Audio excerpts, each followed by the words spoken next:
Well, hey there, entrepreneurs. Welcome to 30 days of the Canon M50. If you haven't already downloaded the free PDF guide on the first video, that's just about a minute long, make sure you go back to the beginning of the series, get that free PDF on the best settings for video for the Canon M50, but otherwise, let's jump into today's video. So if you've been wanting to dabble in the 4K video that the Canon M50 has, then you'll notice, and you've probably heard already, that there are some things about it that make it pretty terrible. But in its essence, the 4K video files that you're going to be able to produce out of the M50 are actually pretty good. But it's some things about it that make it kind of unusable and really difficult to use.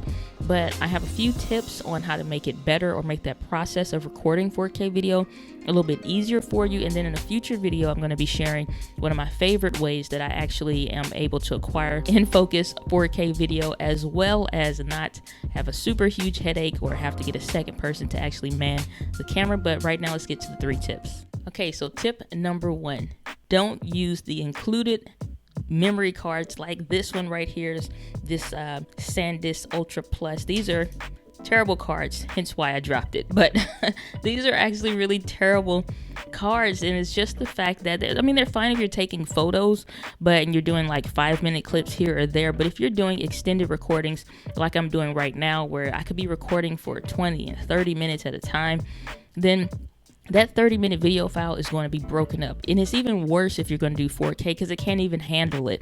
It can record a little bit, but then that's it. So not only will it probably not even really work, because I tried to use this card in the M50 a couple days ago and record a 5-minute video clip. It just stopped, and I had a message pop up on the screen saying that it can't really do that.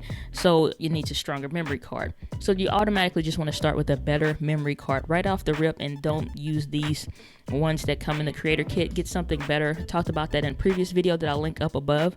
But not only just make sure you have a good one, make sure you're starting with an empty memory card, because 4K video files tend to be pretty large. These same 5, 6, 7-minute videos that I've continued to produce, when I do one that's in 4K, it goes from being a 2 or even 1 to 2, maybe 3, depending on the length, gigabyte file to a 10 or 12 gigabyte file. So these are pretty large files. So you want to make sure you're starting off with a blank memory card and just completely format it. Make sure it's clean and good to go when you're first going to start recording using that. So that's tip number 1. Tip number 2, make sure that you use a wide angle lens. Now these 15 to 45 millimeter lens that kind of come with the M50 already, these are pretty good. So you can go to the 15 millimeter focal length, which is as wide as that lens will go, and you'll be able to get pretty good, a distance. So you can set it away, still kind of be within the arm's length and adjust it, but you want to make sure you have more of something like this versus just kind of like your head in the frame. So there's a couple different options. You can adapt lenses. Like this is the regular lens that comes with, a Canon SL2 80D, like any of those cameras like that. And you can adapt the lens so that you're using one of these, which is an adapter. So this is not the one that has the glass element in it and stick your finger through, and it just will adapt any Canon lens that you throw on it, whether it's those that can fit cameras like the 70D, 80D, or Canon SL2, like these lenses, which is called the EFS lens sizes, or ones like I have on the camera right now, which are called EF lenses, that can fit any camera like the 5D Mark IV or the 6D Mark II. Those are full frame cameras. So you can fit any lens using an adapter like this. And you'll want to get that 10 to 18 lens, because that focal length is really wide. So when you go in 4K, it does a really good job to make sure that even though that camera will crop in a whole lot, and so it'll go from a frame like this to being like super close, that it'll still keep that focal length a little bit wider. The other option is to invest into the native one that's built for the M50. That's that 11 to 22 millimeter focal length, and man, this is a lot of numbers and models and all kinds of stuff. The 11 to 22 millimeter lens is the one that's going to work best. That'll fit directly on the camera, just like this kit lens would. So that's, you know, some options. Get a better lens if you're deciding to use that, because sometimes you need to be close to adjust and click on stuff on the screen, and so you don't want the camera being really far away from you to get the shots that you need. Like I'm not an arm's length away with this focal length that I'm using right now. Even though I'm using a 35 millimeter lens and the speed booster, I would actually have to get up and adjust if I wanted to move some things around or use an app. So those are your options when you're dealing with that. It's just kind of maybe get a better lens. Okay, tip number 3, don't use the autofocus on the M50 when you're in 4K. Because there are 2 different types of autofocusing methods that are primarily used in cameras. Just so happens that the M50 is using 2 of them, or both of them, and that is the contrast autofocusing system, which really is a terrible autofocusing system when it comes to just wanting to put the camera on a tripod and hit record. It doesn't work like that. That's that other method, which is really great, which is called phase detection autofocus. I don't want to get into the technicalities of how they actually work or whatever else, you know, but all that stuff. But essentially what happens is that contrast says that anything from, you know, going across horizontally from my hand, anything in forwards and behind it, anything across that line is what is going to decide what's in focus.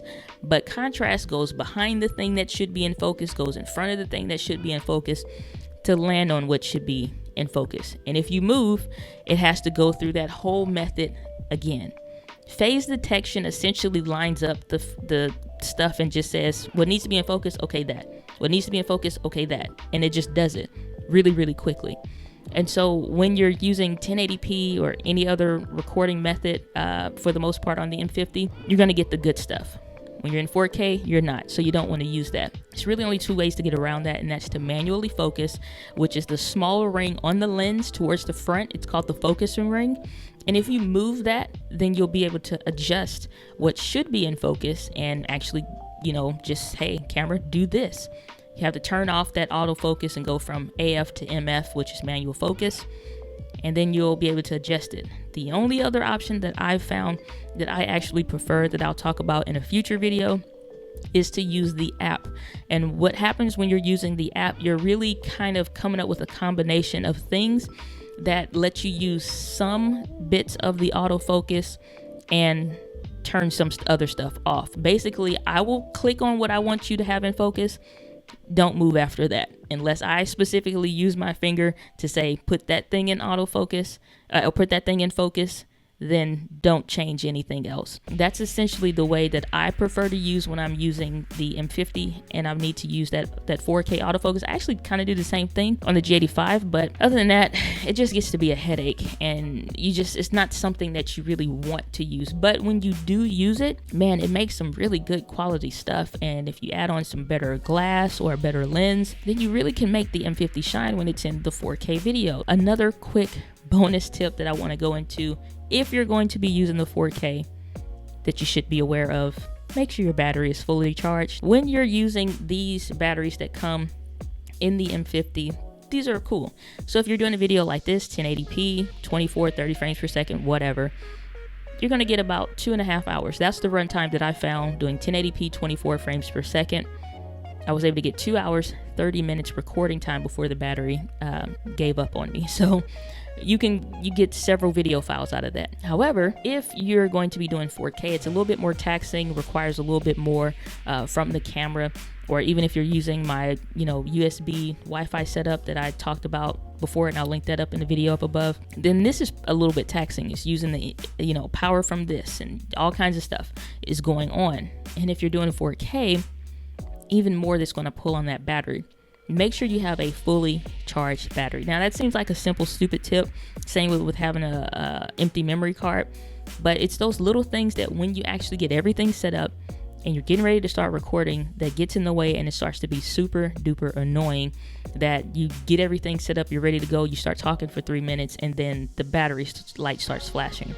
You just don't want to deal with that. If you're going to be using one of these batteries or even a third-party battery, then you make sure that battery has been fully charged. Otherwise, you're going to have a pretty annoying 4K recording experience on the M50 when you actually finally get things set up and ready to go.